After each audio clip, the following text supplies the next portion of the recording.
अस्सलाम वालेकुम। अच्छा जी, लास्ट टाइम हम स्प्रेडशीट पढ़ रहे थे। स्प्रेडशीट का जो इंटरफेस है, इंटरफेस मींस इसका जो लुक है, स्प्रेडशीट का जो लुक है, स्प्रेडशीट का जो इंटरफेस है, इसके जो कंपोनेंट्स है, ये हम डिस्कस कर रहे थे। इसमें काफ़ी सारे कंपोनेंट्स जो है वो हम ऑलरेडी डिस्कस कर चुके हैं। काफ़ी सारे जो इसके कंपोनेंट्स हैं वो हम ऑलरेडी डिस्कस कर चुके हैं। ठीक है।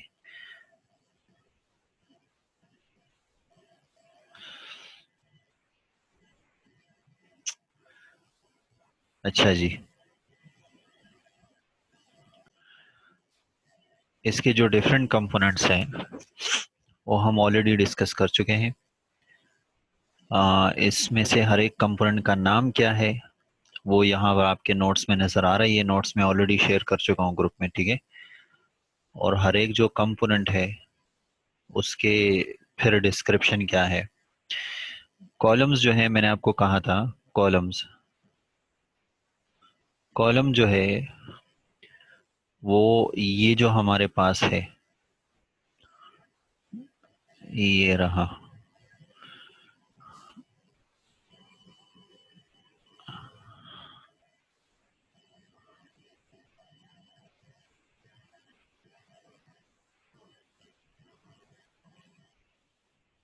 ओही,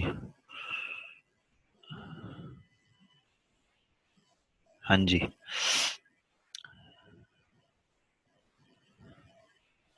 ये रहे हमारे पास। ये जो A B C D E F ये जो नज़र आ रही है, ये सारे कॉलम्स है। ठीक है। और ये जो एक दो तीन चार पाँच छः, ये क्या है, ये सारे रोज हैं। रो और कॉलम का जो इंटरेक्शन है, इंटरसेक्शन पॉइंट जो है, रो और कॉलम का जो इंटरसेक्शन पॉइंट है, ये जो बॉक्सेस नजर आ रहे हैं, इन बॉक्सेस को क्या कहा जाता है, इनको सेल्स कहा जाता है। ये जो कॉलम्स है, इनकी टोटल तादाद कितनी है, 16,348। ये फिगर आपको याद रखनी है। और सबसे आखिरी कॉलम का नाम क्या है, वो है एक्स एफ डी। इसी तरह से जो टोटल रोज है उनकी तादाद कितनी है, वो है 10,48,576। 10,48,576, ये इसकी टोटल जो है रोज की तादाद है। ठीक है। अच्छा जी, इसके बाद हमारे पास 18 नंबर के ऊपर है टैब स्प्लिट। हाँ जी, 18 नंबर के ऊपर टैब स्प्लिट है। ये इधर पे ये नजर आ रहा है, ये रहा। ये इधर गोल सर्कल में मैं शो करवा रहा हूँ टैब स्प्लिट जो है। ठीक है, ये रहा। ये जो 18 नंबर है टैब स्प्लिट, इसका काम बेसिकली क्या होता है, इसका बेसिकली काम यह है, मिसाल के तौर पे यहाँ पर ना ये अभी डॉट डॉट नजर आ रहे हैं। ये इस वक्त एक्सेल शीट आपके सामने है। ये इसमें ना ये जो छोटे छोटे डॉट डॉट यहाँ पर नजर आ रहे हैं, ये उस बटन की जगह अब ये डॉट डॉट जो है, आप इसके जरिए क्या कर सकते हैं, जो टैब्स वाला एरिया है ना, आप उसको कम या ज्यादा कर सकते हैं। ठीक है। टैब्स का जो एरिया है वो आप उसको कम या ज्यादा कर सकते हैं। ठीक हो गया। अच्छा जी, इसके बाद हमारे पास 19 नंबर पे पेज व्यू बटन है और 20 नंबर पे जूम है। पेज व्यू बटन जो है वो ये वाले हैं। आपके सामने एक्सेल की जो शीट है, आप उसका जो आपको जिस तरह से नजर आ रहा है, अगर आप उसको देखने वाला जो है स्टाइल, अगर आप उसको चेंज करना चाहते तो आप पेज व्यू बटन को क्लिक करोगे। और ये जो जूम है ये वाला, इससे आप पेज को छोटा या बड़ा कर सकते हैं। ठीक है। वो जूम इन जूम आउट वगैरह जो है ये आप कर सकते हैं। ठीक है। तो मिसाल के तौर पे ये आपके पास एक्सेल की शीट है। ठीक है, एक्सेल की शीट है, ये हमारे पास पेज व्यू बटन है। ये तीन बटन है यहाँ पर। ठीक है। इस वक्त स्क्रीन की तरफ देखते जाएं, अब ये थोड़ी देर में इसको चेंज में करने लगा हूं, ये पेज व्यू बटन के जरिए। ठीक है। अभी देखें, ये अब कुछ और तरीके से नजर आ रहा होगा। ठीक है। अब ये कुछ और तरीके से नजर आ रहा होगा।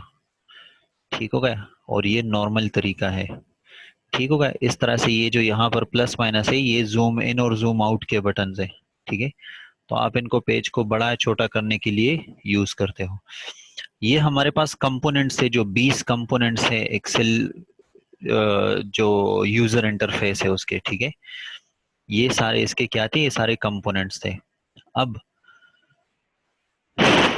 ये जो चीज है, ये ये आपकी सेल्फ रीडिंग के लिए है। ठीक है, ये आपकी सेल्फ रीडिंग के लिए है। फाइल को सेव कैसे करना है, कंट्रोल एस जो है ये इसका शॉर्टकट की है। ठीक है, कंट्रोल एस जो है ये क्या है, ये इसका शॉर्टकट की है। आपने जो भी फाइल बनाई है, आप उसको जो भी एडिटिंग आपने उसमें की है, आप उसको क्या कर सकते हैं, सेव कर सकते हैं कंट्रोल एस के जरिए। सिमिलरली सेव का बटन होता है, आप सेव के बटन को क्लिक करें तब भी जाके क्या हो जाएगा, वो सेव हो जाएगा। इसी तरह एक और हमारे पास कमांड है सेव एज का कमांड। इसके ऊपर कई दफा सवाल पूछे गए हैं, सेव और सेव एज में क्या फर्क है। अगर आपने कोई फाइल ओपन की और आपने उसमें कुछ चेंजेस कर दिए और आप चाहते हैं कि ये चेंजेस इसी फाइल का हिस्सा बने, तो फिर आप सेव के कमांड को यूज करोगे। लेकिन अगर आपने कोई फाइल ओपन की और आपने उसमें कोई चेंजेस कर दिए, उस फाइल को एडिट कर दिया, उसमें कोई चेंजेस कर दिए हैं, ठीक है, और आप ये चाहते हैं कि ये जो चेंजेस हैं ये नए फाइल का हिस्सा बने और जो फाइल मैंने ओपन कर रखी है वो वैसे ही अपनी हालत में रहे, तो आपने कोई फाइल ओपन की, उसमें ऑलरेडी कुछ डेटा होगा, आपने उसमें मजीद डेटा ऐड कर दिया या कुछ डिलीट कर दिया। अब आप चाहते हैं कि ये जो चेंजेस हैं ये नए फाइल में सेव हो जाए और जो पुराना फाइल है डेट रिमेन्स अनटेक्ट। ठीक है, वो जो पुराना फाइल है वो अनटच्ड रह जाए, इंटेक्ट अनटच्ड रह जाए।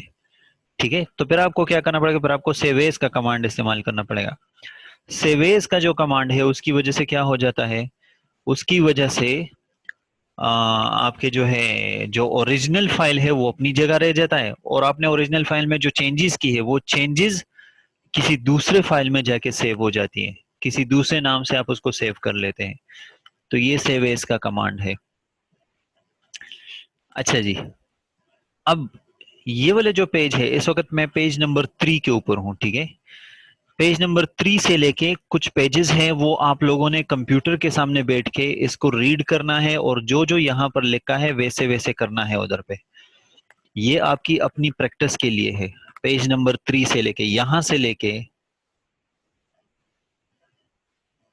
पेज नंबर 3 के स्टार्ट से लेके पेज नंबर 3 पूरे का पूरा, पेज नंबर 3 पूरे का पूरा, उसके बाद जो पेज नंबर 4 है, पेज नंबर 4 वो पूरे का पूरा, और उसके बाद जो पेज नंबर 5 है, पेज नंबर 5 जो है उसके यहां तक, ये रहा यहां तक। पेज नंबर 3, पेज नंबर 4 और पेज नंबर 5 का आधा, ये सारा आपने क्या करना है, ये सारा आप कंप्यूटर के सामने बैठ के एक्सेल की शीट खोलेंगे और इन पेजेस को रीड करते जाएंगे। यहां पर मैंने बिल्कुल बच्चों की तरह समझाने के लिए एक एक चीज को जो है, एक एक लफ्ज को लिखा हुआ है। ठीक है, एक एक चीज को इंतहाई सिंपल इंग्लिश में कि अगर आपने कोई काम करना है कैसे करना है क्या करना है, तो ये आपको तभी समझ आएगा जब आप खुद कंप्यूटर के सामने बैठ, तो कंप्यूटर के सामने बैठ के एक्सेल शीट खोल के ये जो डाई पेजेस हैं, पेज नंबर 3, पेज नंबर 4 और पेज नंबर 5 का आधा, ठीक है, पेज नंबर 3 पूरा, पेज नंबर 4 पूरा और पेज नंबर 5 का आधा पेज जो है, ये आपने कंप्यूटर के सामने बैठ के ये चीजें फिर करनी है। ठीक हो गया, इसको रीड करना है और उसको एज इट इज अप्लाई करना है। ये आपकी अपनी रीडिंग के लिए है, अपनी खुद प्रैक्टिस के लिए है, सेल्फ प्रैक्टिस के लिए है। हाँ जी, टॉपिक हमारे पास है सर्कुलर रेफरेंस। टॉपिक हमारे पास है सर्कुलर रेफरेंस। सर्कुलर रेफरेंस किसे कहते हैं, इधर स्क्रीन की तरफ देखते जाएं। यहां पर मैं कुछ वर्किंग्स करवाने लगा हूं।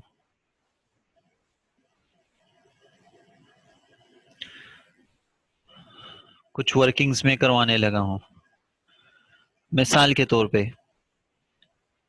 पे यहां पर मेरे पास कुछ फिगर है, एज्यूमिंग 100, यहां पर फिगर है 200 और यहां पर फिगर है 300।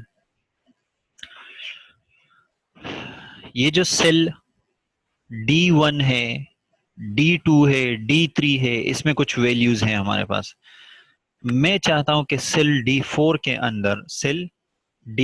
के अंदर इनका सम आ जाए। ठीक है, इनका सम लाने के लिए यहां पर हमें फार्मूला लगाना पड़ेगा। फार्मूला लगाने के लिए आपको फार्मूले की वैलिडिटी जो है वो पता होनी चाहिए। फार्मूला तब काम करेगा जब उसमें ये वाले पॉइंट्स होंगे, ये आपके स्क्रीन के ऊपर इस वक्त नजर आ रहे होंगे। वैलिडिटी ऑफ फार्मूला, फार्मूला तब ठीक होगा जब उसमें ये खुसूसियात होंगी, ये 1 2 3 4, ये खुसूसियात इसमें होंगी फार्मूले में, तो वो तब काम करेगा। ठीक है, वो क्या है? वो ये है, सबसे पहला एक्सेल के अंदर जो भी फार्मूला है वो इक्वल के साइन से स्टार्ट होना चाहिए। अगर आपने इक्वल का साइन नहीं लगाया तो फार्मूला बनेगा ही नहीं। दूसरा, it must use proper cell referencing. Cell referencing का मतलब है सेल एड्रेस। आपने जो फार्मूला लगाना है उसमें आपको प्रॉपर सेल के एड्रेसेस देने हैं। आपने जिस सेल का की वैल्यू को प्लस या माइनस करना है, जिस सेल की वैल्यू को प्लस या माइनस करना है, जो भी वर्किंग करनी है, उस सेल का बाकायदा आपको पूरा एड्रेस देना पड़ेगा। ठीक है, उसकी वैल्यू नहीं लिखनी पड़ेगी, उसका एड्रेस देना पड़ेगा। एड्रेस कैसे देंगे अभी हम शो करेंगे, अभी हम देखेंगे यहाँ पर। उसके बाद तीसरा क्या है, it must follow proper combination of functions.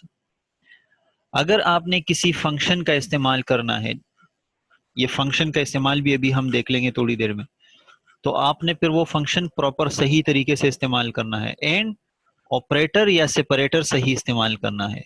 दो सेल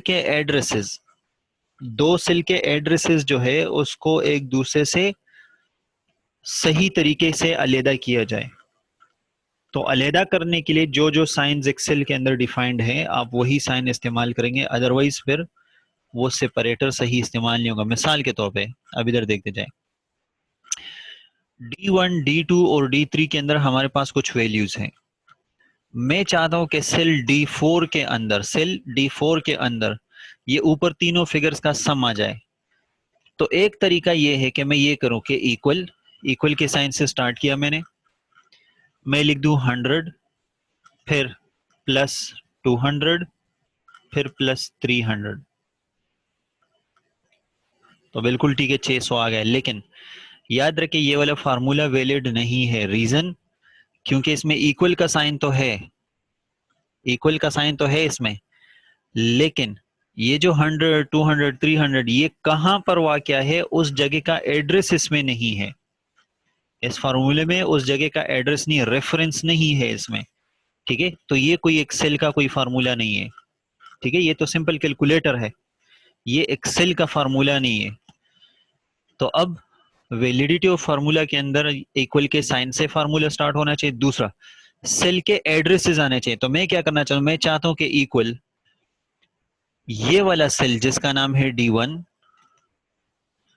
की जो भी वैल्यू है वो प्लस हो जाए किसके साथ, ये वाले सेल की वैल्यू के साथ जो D2 है, और ये प्लस हो जाए किसके साथ, ये वाला सेल जो D3 है। अब ये जो फार्मूला है, ये जो मैंने इधर हाईलाइट कर दिया है, ये जो फार्मूला है ये इक्वल के साइन से भी स्टार्ट हुआ है। ठीक है, एक मिनट, इक्वल,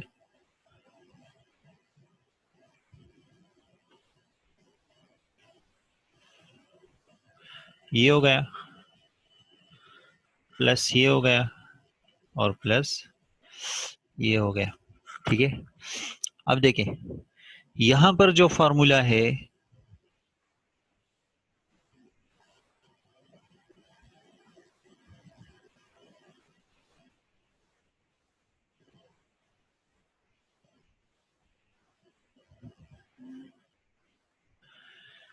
हाँ जी, यहां पर जो फॉर्मूला है वो इक्वल के साइन से स्टार्ट भी हुआ है उसमें सेल के एड्रेसेस भी है, D1 D2 D3, ये सेल के एड्रेसेस भी है।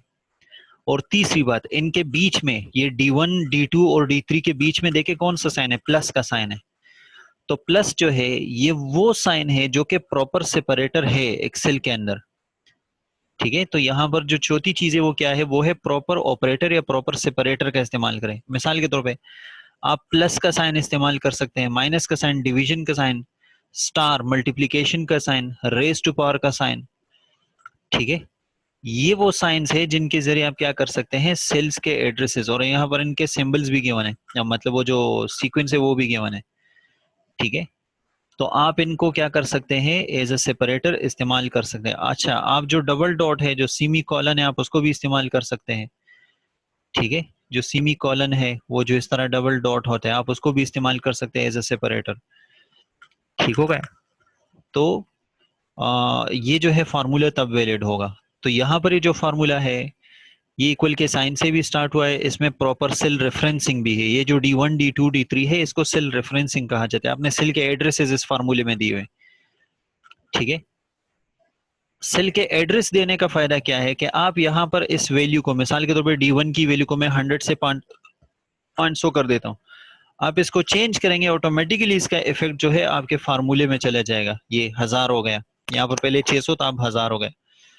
रीजन क्योंकि आपने प्रॉपर सेल रेफरेंसिंग दी हुई है। अगर आप इसमें 100 200 300 लिखते और फिर ऊपर आप कोई वैल्यू चेंज कर दे तो उसका इफेक्ट यहाँ पर नजर ना आ रहा होता। रीजन वो कोई फार्मूला था ही नहीं। ठीक हो गया। तो ये हमारे पास क्या है, फार्मूला। अच्छा, अब हमारे पास जो टॉपिक है वो क्या है, वो है सर्कुलर रेफरेंस। हमारे पास जो टॉपिक है वो ये है, सर्कुलर रेफरेंस।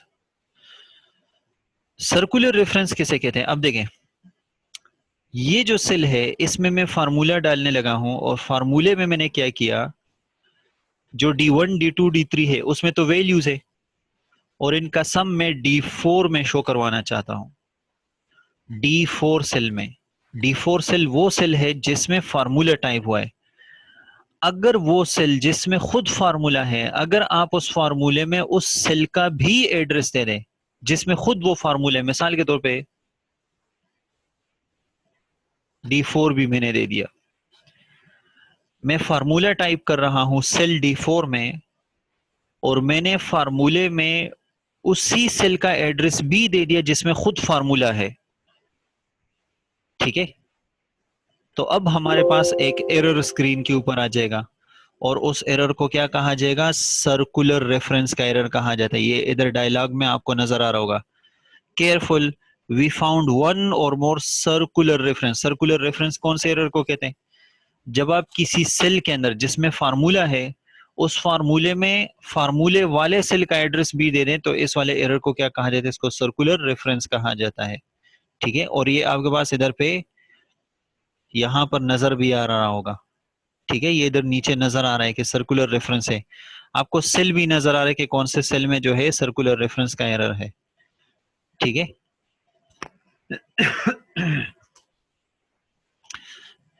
अच्छा जी, तो जब आपको पता चल गया कि इसमें गलती है तो गलती को खत्म करें।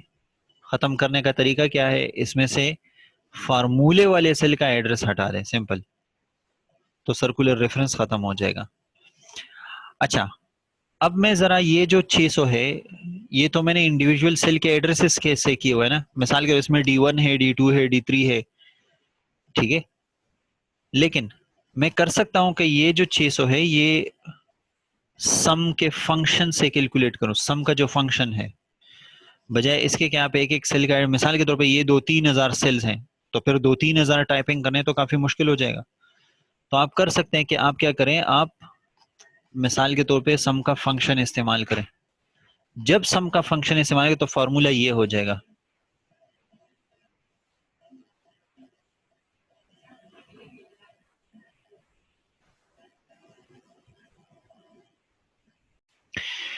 अब देखिए ये जो 600 है ये हम फंक्शन से भी कैलकुलेट कर सकते हैं, सम का फंक्शन में इसमें इनकॉर्पोरेट कर सकते हैं। मिसाल फार्मूला क्या होगा, फार्मूला ये होगा, जब मैं यही 600 फंक्शन के जरिए कैलकुलेट करूंगा तो सम का जो फंक्शन है वो इस तरह से होता है, इक्वल, फिर आप लिखोगे सम SUM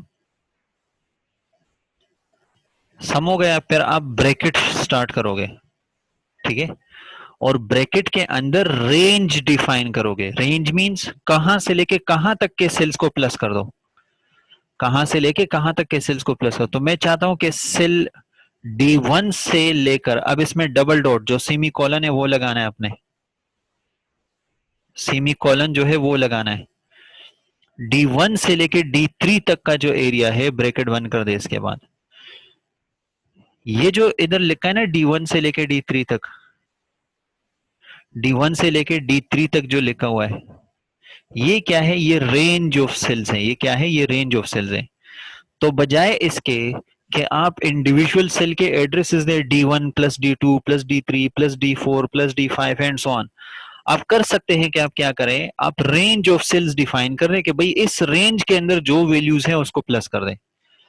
तो फिर आपको फंक्शन का इस्तेमाल करना पड़ेगा, फिर आपको क्या करना पड़ेगा, फंक्शन का इस्तेमाल करना पड़ेगा।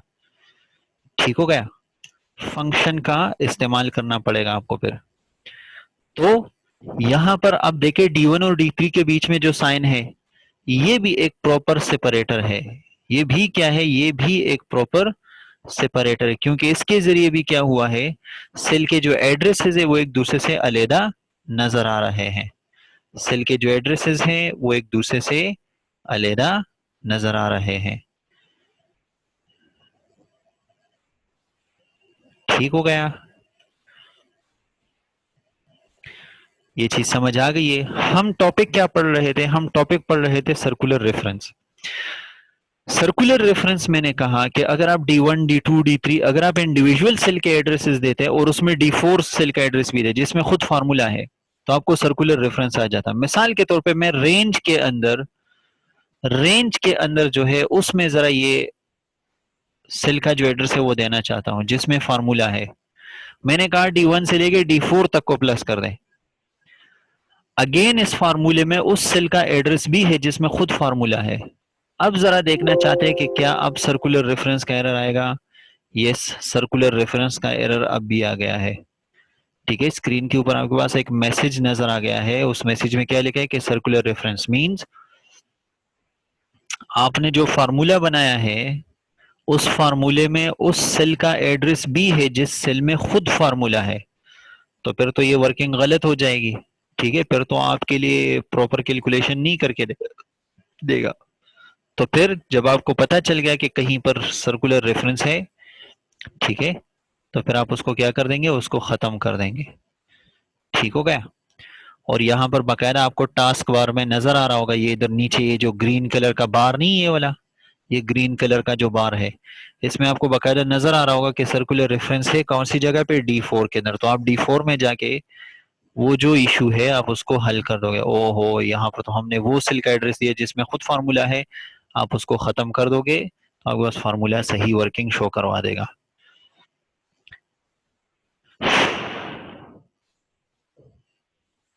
जी, ये चीजें समझ आ रही हैं आप लोगों को? जल्दी बताएं, शाबाश मुझे।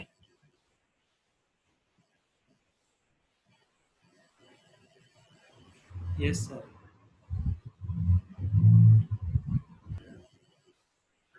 हाँ जी,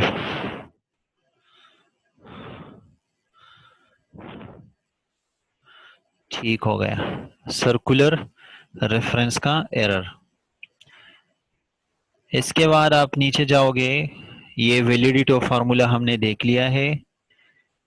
एडिशन एंड सब्ट्रैक्शन, एडिशन के लिए प्लस का साइन इस्तेमाल होता है, सब्ट्रैक्शन के लिए अपना माइनस का साइन इस्तेमाल होता है। और नीचे मल्टीप्लिकेशन है, मल्टीप्लिकेशन के लिए स्टार का साइन इस्तेमाल होता है। ये जो स्टार है ना, ये आपके कीबोर्ड के अंदर जो 1 2 3 4 की डिजिट वाली जो जो बटन है उसमें 8 वाली जो डिजिट है उसके ऊपर देखें, उसमें आपके पास स्टार नजर आ रहा होगा।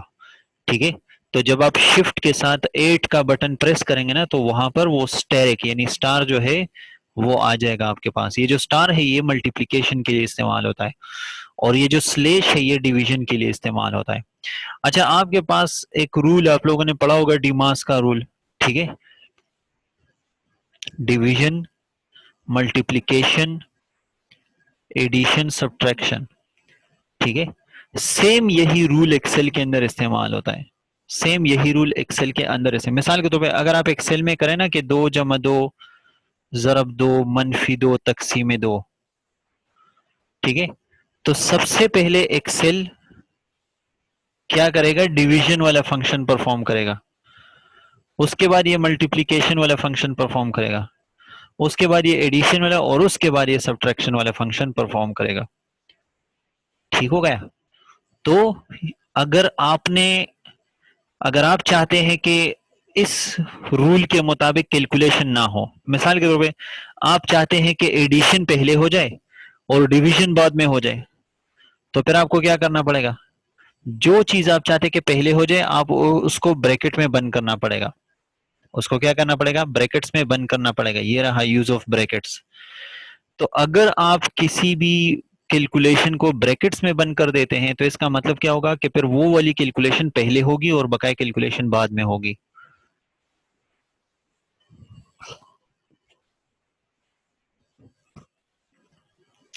ठीक हो गया। तो ये जो चीजें हैं ये आप लोगों ने रीड कर लेनी है। इसमें सिंपल आपको समझाने के लिए मैंने कुछ फार्मूले वैसे ही लिखवा दिए, एडिशन के, सब्ट्रैक्शन के, मल्टीप्लिकेशन के, डिवीजन के, यूज ऑफ ब्रैकेट्स के, एवरेजेस के। ये आप रीड करेंगे, ये रीडिंग में आपको समझ आएगा, क्योंकि यहाँ पर मैंने रीडिंग में फार्मूले भी लिखे हैं और फार्मूले से आने वाली जो वैल्यूज है वो भी लिखी है मैंने। ठीक है, ये काफी सारे इसमें जो है वो वर्किंग्स जो है मैंने शो करवा दी है। ठीक है, use of brackets, addition, multiplication और ये सारा।